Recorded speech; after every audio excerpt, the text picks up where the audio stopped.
पर आप सभी का स्वागत है।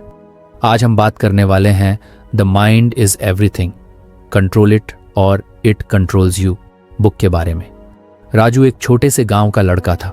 उसकी जिंदगी बहुत सिंपल थी। सुबह जल्दी उठना, खेत में काम करना और फिर शाम को घर लौटकर थोड़ा बहुत टीवी देखना या दोस्तों के साथ चाय की दुकान पर बैठना। लेकिन एक चीज जो उसके साथ अक्सर होती थी वो थी नेगेटिविटी। कोई भी छोटी सी बात होती वो उसे बढ़ा बना देता। एक बार की बात है, उसके गांव में एक शहर से मोटिवेशनल स्पीकर आया। पंचायत भवन में सभी को बुलाया गया। राजू को भी क्यूरियोसिटी हुई तो वो चला गया। वहां एक लाइन ने उसे झकझोर दिया, your mind creates your reality. Raju पहले तो थोड़ा कंफ्यूज्ड हुआ, लेकिन उस स्पीकर ने एक छोटी सी कहानी सुनाई जो उसके दिल में उतर गई। एक ही कमरे में दो लोग बैठे थे। बाहर बारिश हो रही थी। एक ने खिड़की से झांक कर कहा, उफ, कितनी खराब मौसम है, कुछ भी अच्छा नहीं लग रहा। दूसरे ने देखा और कहा, वाह, बारिश कितनी सुंदर लग रही है, मिट्टी की खुशबू और ठंडी हवा, कितना पीसफुल है ये पल।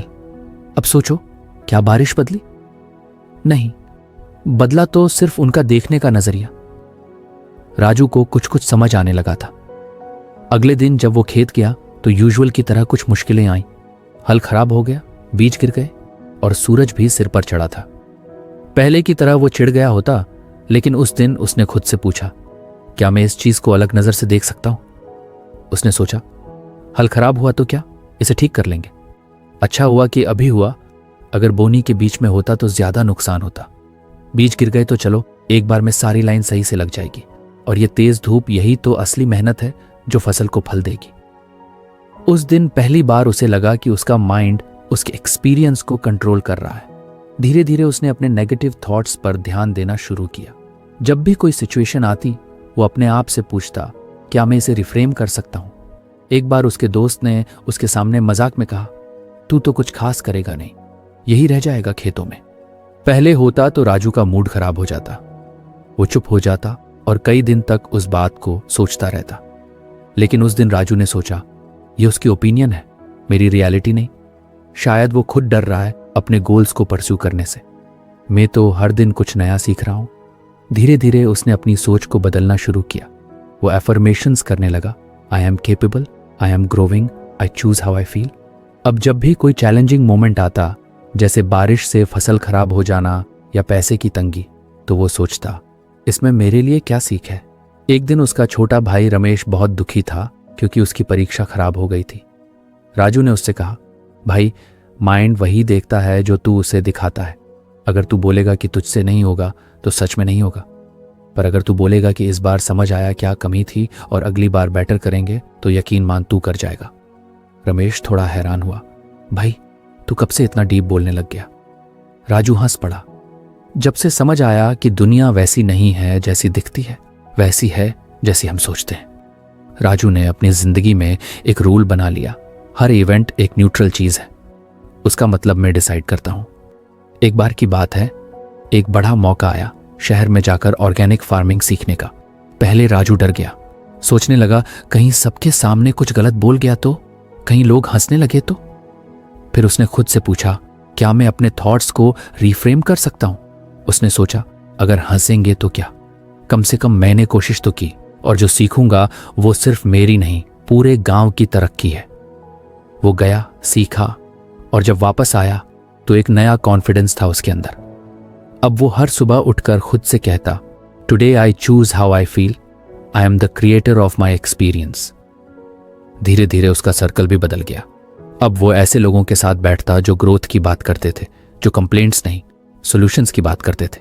एक दिन गांव में एक बच्चा उसके पास आया और बोला, भैया, सब कहते हैं मैं कमजोर हूं, पढ़ाई में पीछे हूं, क्या सच में मैं कुछ नहीं कर सकता? राजू ने मुस्कुराकर कहा, तू वही है जो तू सोचता है। अगर तू बोलेगा मैं नहीं कर सकता तो तू नहीं कर पाएगा, पर अगर तू बोले कि मैं धीरे धीरे कर सकता हूं, तो तेरे अंदर वो ताकत जागेगी जो तूने खुद कभी नहीं देखी होगी। वो बच्चा चुपचाप चला गया और 2 महीने बाद उसी बच्चे ने साइंस फेयर में एक अवार्ड जीता। राजू ने उस दिन फिर से महसूस किया, माइंड ही तो सब कुछ है। हर दिन हमें हजारों थॉट्स आते हैं, लेकिन उन सभी पर हमारा कंट्रोल नहीं होता। पर कौन से थॉट को पकड़ना है और कौन से को जाने देना है, ये हमारा डिसीजन है। रियलिटी बाहर नहीं बनती, रियलिटी हमारे अंदर बनती है। हर बार जब हम कहते हैं मैं अनलकी हूं, मेरी किस्मत खराब है, कुछ अच्छा नहीं हो सकता, तो माइंड उसी रियलिटी को बाहर दिखाना शुरू कर देता है। लेकिन जब हम कहते हैं मैं कोशिश करूंगा, मेरे अंदर ताकत है, हर चीज से कुछ सीख मिलती है, तो दुनिया सच में वैसी बनने लगती है। राजू की जिंदगी अब भी सिंपल थी। खेत, गांव, हल, बारिश, सब कुछ वही था। लेकिन उसका नजरिया बदल गया था। और जब नजरिया बदलता है तो पूरी दुनिया बदल जाती है। अब वो हर इवेंट को एक गिफ्ट की तरह देखता था। चाहे वो पेनफुल हो या जॉयफुल, उसमें उसे एक नया मीनिंग मिल जाता। क्योंकि अब राजू को समझ आ गया था, the mind doesn't just reflect the world, it creates the world. अब राजू की जिंदगी पहले से थोड़ी बेहतर हो चुकी थी। अगर आपको हमारी फ्री समरी अच्छी लगती है तो आप हमारे चैनल को सब्सक्राइब कर सकते हैं, हमारी मेंबरशिप खरीद सकते हैं, या हमें यूपीआई के थ्रू सपोर्ट कर सकते हैं। अब समरी पर वापस चलते हैं। उसके अंदर एक नया कॉन्फिडेंस था, एक क्लैरिटी थी कि उसका माइंड उसकी रियलिटी बनाता है। पर असली ट्रांसफॉर्मेशन वहीं नहीं रुका। असली कहानी तब शुरू हुई जब एक दिन सब कुछ नॉर्मल होते हुए भी राजू खुद को बहुत कंफ्यूज्ड और एंग्शियस महसूस करने लगा। उस दिन सुबह सुबह उसकी माँ ने कहा, बेटा अब खेत के साथ साथ कुछ साइड बिजनेस भी शुरू कर ले। गांव के बाहर मार्केट में ऑर्गेनिक सब्जी बेचने की सोचे। राजू को यह आइडिया अच्छा तो लगा, लेकिन उसके मन में अचानक से बहुत सारे थॉट्स आने लगे। क्या मैं ये कर पाऊंगा? कहीं लॉस हो गया तो? क्या मैं इतना केपेबल हूं? कितनी चीजें मैनेज करनी पड़ेंगी? कौन हेल्प करेगा? एक ही मोमेंट में उसका दिमाग इधर से उधर भागने लगा। जैसे एक बंदर एक डाल से दूसरी डाल पर कूदता है, वैसे ही उसके थॉट्स बेतरतीब कूद रहे थे। उसने खुद से कहा, इतनी क्लैरिटी थी कुछ दिन पहले, अब सब उलझन क्यों लग रही है? वो दोपहर तक कुछ भी डिसाइड नहीं कर पाया। न खेत गया, न घर का कोई काम किया, बस छत पर बैठा रहा, माइंड में चल रहे उस एंडलेस कॉन्वर्सेशन के साथ, करूं या ना करूं। शाम को वो अपने दोस्त श्याम से मिलने गया। श्याम ने उसे देखकर कहा, क्या हुआ राजू, आज बड़ा खोया खोया लग रहा है। राजू ने सब कुछ बता दिया। कैसे वो एक आइडिया से एक्साइटेड तो है, लेकिन उसका माइंड उसे बार बार डाउट और कंफ्यूजन में ले जा रहा है। श्याम ने हंसते हुए कहा, भाई तेरे माइंड को ट्रेनिंग की जरूरत है। राजू चौंका, मतलब? श्याम बोला, देख जैसे एक अनट्रेंड घोड़ा राइडर को गिरा सकता है, वैसे ही एक अनट्रेंड माइंड इंसान की जिंदगी को उलझा देता है। अनट्रेंड माइंड मतलब हर बात पर ओवर थिंकिंग, हर पॉसिबिलिटी पर डर, हर डिसीजन पर डाउट, और ये सब मिलके बनाते हैं कैओटिक लाइफ। राजू थोड़ी देर चुप रहा, फिर बोला, तो फिर क्या करें? दिमाग को ट्रेन कैसे करें? श्याम बोला, अवेयरनेस भाई। पहले तो ये समझ कि माइंड तेरे ऊपर हावी हो रहा है। जब तू ये समझ जाता है कि कंफ्यूजन तेरे अंदर से आ रही है, बाहर की सिचुएशन से नहीं, तब शुरुआत होती है। उस रात राजू ने खुद से एक वादा किया, अब से वो अपने माइंड की एक्टिविटी को ऑब्जर्व करेगा। अगले दिन उसने एक छोटा नोटबुक लिया और डिसाइड किया कि हर बार जब भी उसके माइंड में बहुत सारे थॉट्स एक साथ दौड़ें, वो उन्हें लिखेगा। जैसे ही सुबह मां ने फिर वही बात दोहराई, उसके अंदर फिर वही डर उठे, लॉस हो जाएगा, लोग क्या कहेंगे, मेहनत बेकार जाएगी। पर इस बार राजू ने खुद को रोका और कहा, ठहर जा, पहले ये सोचें कि ये डर कहां से आ रहे हैं। उसने लिखा, 1, मैं पहले कभी मार्केट में नहीं गया। 2, मुझे कोई गाइडेंस नहीं है। तो फेलियर का डर है। 4, लोग क्या कहेंगे, इसकी चिंता है। जब वो लिख चुका तब उसने इन सब थॉट्स को एक एक करके देखा। उसने खुद से कहा, अगर मैंने पहले मार्केट में काम नहीं किया तो सीख सकता हूं, गाइडेंस मिल सकती है, श्याम या मास्टर जी मदद कर सकते हैं। फेलियर से डरना नेचुरल है, लेकिन बिना ट्राई किए कुछ मिलेगा भी नहीं। और लोग तो कुछ भी कहते हैं, उनकी बात पर कंट्रोल नहीं है। धीरे धीरे उसने देखा कि जब वो अपने थॉट्स को ऑब्जर्व करता है तो वो खुद को शांत महसूस करता है। एक दिन उसने यूट्यूब पर एक वीडियो देखा, your thoughts are not facts. ये लाइन उसे अंदर तक छू गई। उसे लगा, सच में मेरे माइंड में जो भी चल रहा है वो सच नहीं है, वो सिर्फ स्टोरीज हैं जो मेरा माइंड बना रहा है। राजू मेडिटेशन की प्रैक्टिस करने लगा। सुबह उठकर 10 मिनट चुप बैठता, आईज क्लोज्ड, बस अपने माइंड की हर हलचल को देखता। कभी कोई पुरानी याद आ जाती, कभी कोई डर, कभी कोई फैंटेसी, पर वो बस देखता और कहता, I see you thought but I won't follow you. धीरे धीरे उसे क्लैरिटी आने लगी। अब जब कोई मुश्किल डिसीजन सामने आता तो वो पहले ऑब्जर्व करता, रिएक्ट नहीं करता। वो सोचता, क्या ये मेरा ट्रेन्ड माइंड की क्लैरिटी है या अनट्रेन्ड माइंड की कंफ्यूजन? एक बार मार्केट में जाने का प्लान बना, बस पकड़नी थी, लेकिन अचानक से उसका मन कहने लगा, आज मत जा, मौसम खराब है, लोग वहां रूड होंगे, टाइम वेस्ट होगा। पहले होता तो राजू रुक जाता, पर अब उसने खुद से कहा, ये सब एक्सक्यूजेस हैं मेरे फियरफुल माइंड के, लेकिन मेरा ट्रेन्ड माइंड जानता है कि एक्शन ही सोल्यूशन है। वो मार्केट गया, थोड़ा नर्वस था, लेकिन वहां के एक दुकानदार से बात की। धीरे धीरे इंटरेक्शन बेटर होती गई। राजू ने सीखा कि हर बार जब उसका माइंड डर, डाउट या वरी क्रिएट करता है और वो उस पर ब्लाइंडली भरोसा कर लेता है, तो उसकी लाइफ क्योटिक बन जाती है। लेकिन जब वो अवेयर रहता है कि अभी मेरे माइंड में डर है, पर इसका मतलब ये नहीं कि मैं कुछ कर नहीं सकता, तब उसकी जिंदगी में कंट्रोल और स्टेबिलिटी आती है। अब वो हर डिसीजन से पहले पॉज करता है, ऑब्जर्व करता है माइंड में क्या चल रहा है, फिर डिसाइड करता है क्या इस थॉट को फॉलो करना है या छोड़ देना है। गांव के एक लड़के ने एक दिन उससे पूछा, राजू भैया, आप इतना काम कैसे रहते हो? मैं तो थोड़ी सी बात पर परेशान हो जाता हूँ। राजू ने मुस्कुरा कर कहा, क्योंकि अब मैं माइंड को खुद पर हावी नहीं होने देता। माइंड एक बच्चा है, अगर उसे ट्रेनिंग नहीं दी तो वो पूरे घर में ऊधम मचाएगा, लेकिन अगर उसे समझाया, प्यार से हैंडल किया, तो वो भी शांत हो जाता है। वो लड़का बोला, मतलब मेरा माइंड ही मेरी प्रॉब्लम्स की वजह है? राजू ने जवाब दिया, प्रॉब्लम्स नहीं, पर प्रॉब्लम्स को बढ़ाने की वजह जरूर है। माइंड अनट्रेन्ड हो तो छोटी सी बात भी तूफान बन जाती है। अब राजू अपने पूरे दिन को माइंडफुल तरीके से जीता था। जब वो खेत में हल चला रहा होता तो बस हल पर ध्यान देता, जब वो खाना खा रहा होता तो बस खाने का स्वाद लेता, न कि दिमाग में अगले दिन की टेंशन चलाता। उसने सीखा कि प्रेजेंट मोमेंट में जीना ही असली ट्रेनिंग है। एक दिन गांव में एक सत्संग में कोई संत आए। उन्होंने कहा, बिना अवेयरनेस के मन बंदर बन जाता है, और जो मन का मालिक नहीं बन पाया वो खुद का मालिक नहीं बन सकता। राजू को लगा कि ये लाइन जैसे उसी के लिए कही गई हो। अब वो जानता था कि माइंड पावरफुल है, पर उसी वक्त डेंजरस भी है अगर उसे कंट्रोल ना किया जाए। उसकी लाइफ अब कैओटिक नहीं थी।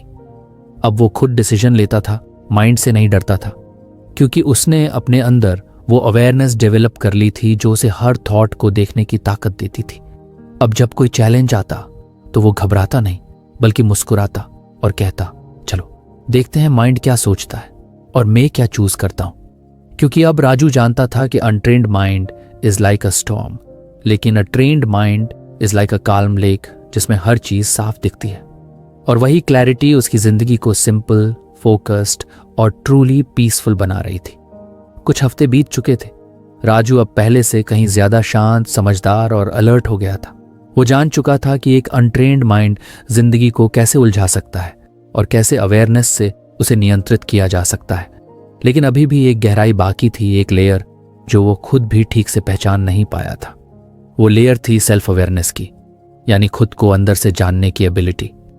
एक दिन की बात है, जब सब कुछ ठीक चल रहा था, तब भी राजू ने खुद को अचानक परेशान और चिड़चिड़ा महसूस किया। हल्की सी बात पर गुस्सा आ गया। मां ने सिर्फ इतना कहा था, बाजार से लौटते वक्त दवा ले आना मत भूलना, और राजू झुंझला गया। आपको तो हमेशा कुछ ना कुछ याद दिलाना होता है। जैसे ही ये वर्ड्स उसके मुंह से निकले, उसे खुद पर अजीब सा गिल्ट फील हुआ। उसने खुद से पूछा, मैं इतना इरिटेटेड क्यों हो गया? बात तो बहुत नॉर्मल थी। शाम को वो छत पर बैठा रहा और खुद में झांकने की कोशिश करने लगा। धीरे धीरे उसे समझ आने लगा कि वो कुछ दिनों से मेंटली थका हुआ है। वो सब कुछ परफेक्ट करना चाह रहा था, खेत का काम, बाजार जाना, ऑर्गेनिक फार्मिंग, सब कुछ। पर इस बीच उसने खुद को टाइम देना भूल ही गया था। उसे रियलाइज हुआ कि सिर्फ अवेयरनेस तब तक यूजफुल नहीं है जब तक वो खुद की इमोशनल स्टेट को नोटिस ना करे। अब उसने एक नया तरीका अपनाया। हर दिन रात को सोने से पहले वो अपने दिन की घटनाओं को रिवाइंड करता, सोचता कि आज मैंने कहाँ ओवर रिएक्ट किया, कहाँ मैं कंफ्यूज था, किस वक्त मैं खुश था और किस वक्त डल महसूस कर रहा था। धीरे धीरे वो अपने थॉट पैटर्न्स को पकड़ने लगा। एक दिन उसे महसूस हुआ कि जब भी कोई उसे सजेस्ट करता है कि कुछ नया ट्राई करो, तो उसके माइंड में अचानक एक डर आ जाता है, जैसे अगर मैं फेल हो गया तो, या लोग हंसेंगे। वो पैटर्न्स इतने सटल थे कि पहले उसने कभी उन्हें नोटिस ही नहीं किया था, लेकिन अब वो अवेयर हो गया था कि उसका माइंड बार बार एक ही लूप में घूमता है। उसे एक टर्म याद आया जो उसने कभी यूट्यूब वीडियो में सुना था, मेंटल लूप्स, यानी एक जैसे थॉट्स बार बार आना, बिना किसी नए सॉल्यूशन के। जैसे, क्या मैं अच्छा कर पाऊंगा, क्या मैं वर्थ इट हूं, क्या मेरे अंदर कॉन्फिडेंस है। अब जब भी ऐसा कोई लूप शुरू होता, राजू पॉज करता और खुद से पूछता, क्या ये थॉट नया है या वही पुराना डर फिर से वापस आ गया है। उसने एक दिन डायरी में लिखा, awareness is like holding a torch in a dark room. जब तक मैं देख नहीं पाऊंगा कि मैं कहाँ गिर रहा हूं, मैं खुद को उठाऊंगा कैसे। उसकी लाइफ अब धीरे धीरे और भी रिफाइंड होने लगी। खेत में काम करते वक्त भी वो अपने इमोशंस को ऑब्जर्व करता, अभी मुझे गुस्सा क्यों आया। अगर कोई कस्टमर मार्केट में ज्यादा सवाल पूछ लेता तो वो इरिटेटेड फील करता। पहले वो सोचता था कि वो कस्टमर की गलती है, लेकिन अब वो समझने लगा कि शायद मैं इंटरनली इम्पेशेंट हो गया हूं क्योंकि मुझे खुद क्लैरिटी नहीं है। एक बार की बात है, गांव में एक सेमिनार होने वाला था जहां ऑर्गेनिक फार्मिंग के नए तरीकों पर चर्चा होनी थी। राजू को बुलाया गया था बोलने के लिए। पहले तो वो एक्साइटेड हो गया, लेकिन जैसे ही इवेंट का दिन पास आया, उसके माइंड में एक पुराना डर एक्टिवेट हो गया। उसने सोचा, अगर मैं स्टेज पर अटक गया तो, अगर मैं किसी सवाल का जवाब नहीं दे पाया तो, अगर लोग सोचें कि मैं अभी भी इमेच्योर हूं। वो फिर से उसी पुराने फियर लूप में फंसने लगा। लेकिन अब राजू अलग था। उसने खुद से कहा, मैं इन थॉट्स को देख पा रहा हूं, मतलब मैं इनका गुलाम नहीं हूं। अवेयरनेस का यही मतलब है, देखना, एक्सेप्ट करना और फिर चूज करना। उसने खुद को रिमाइंड किया कि स्टेज पर जाने का मतलब परफेक्ट बोलना नहीं है, बल्कि ऑनेस्टली शेयर करना है। इवेंट वाले दिन वो नर्वस था लेकिन शांत भी था। उसने स्टेज पर जाकर कहा, मैं कोई एक्सपर्ट नहीं हूं, पर मैंने खुद के साथ कुछ एक्सपेरिमेंट्स किए हैं और आज मैं सिर्फ वही शेयर करने आया हूं जो मैंने अपने फील्ड्स और अपने माइंड दोनों में सीखा है। सारा हॉल तालियों से गूंज गया। उस दिन राजू ने समझा कि अवेयरनेस सिर्फ डर को पकड़ने की बात नहीं है, बल्कि उसे समझकर एक्शन लेने की हिम्मत भी देती है। अब राजू ने एक नया तरीका डेवलप किया था। हर मॉर्निंग वो 5 मिनट मिरर के सामने खड़ा होता और खुद से 3 सवाल पूछता। एक, आज मैं क्या महसूस कर रहा हूं। दूसरा, क्या मेरा माइंड कोई पुराना लूप दोहरा रहा है। तीसरे में, आज क्या कॉन्शियस चॉइस करना चाहता हूं। ये 5 मिनट उसके पूरे दिन की दिशा तय कर देते थे। एक दिन उसका छोटा भाई रमेश रोता हुआ आया। उसका किसी दोस्त से झगड़ा हो गया था। वो बार बार कह रहा था, उसने मुझे इंसल्ट किया, मैं बहुत गुस्से में हूं। राजू ने उससे कहा, गुस्से को फील करना गलत नहीं है, पर अवेयरनेस जरूरी है कि तू ये देख पाए कि क्या गुस्सा वैलिड है या तेरे ही माइंड ने उसे बढ़ा बना दिया है। रमेश थोड़ा कंफ्यूज हो गया। राजू ने समझाया, जैसे तू बार बार उस लड़के की बात सोच रहा है, वैसे ही तू अपने माइंड को उस इंसल्ट में रिपीट करवाता है। उससे तू बार बार हर्ट हो रहा है, जबकि एक्चुअल इंसल्ट तो बस एक बार हुआ था। रमेश सोच में पड़ गया और कुछ देर बाद उसने कहा, मतलब इंसल्ट से ज्यादा मैं खुद की थिंकिंग से परेशान हूं। राजू ने मुस्कुरा कर कहा, एग्जैक्टली, यही तो सेल्फ अवेयरनेस है। गांव में अब लोग राजू को मेंटोर की तरह देखने लगे थे, लेकिन राजू हमेशा कहता, मैं बस खुद को बेटर जानने की कोशिश कर रहा हूं। माइंड की चालें बहुत सटल होती हैं। जब तक उन्हें ऑब्जर्व नहीं करोगे, वो तुम्हें चलते रहेंगे और तुम्हें पता भी नहीं चलेगा। अब उसकी लाइफ सिंपल होते हुए भी बहुत रिच हो चुकी थी। इमोशंस उसे कंट्रोल नहीं करते थे। वो खुद डिसाइड करता था कि किस थॉट को पावर देनी है और किसे जाने देना है।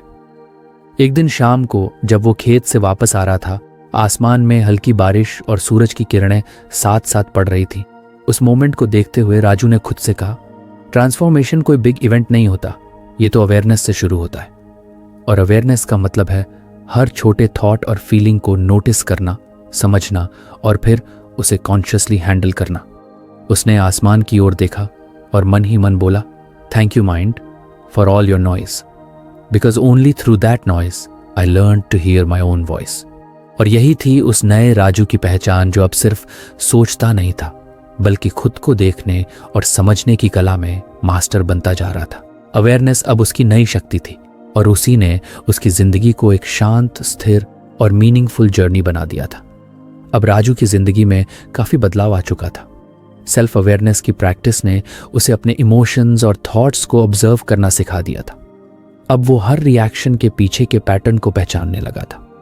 लेकिन फिर भी कभी कभी कुछ ऐसे पल आ जाते थे जब उसका माइंड फिर से अनकंट्रोलेबल लगने लगता, जैसे थॉट्स का एक तूफान जिसे रोक पाना नामुमकिन था।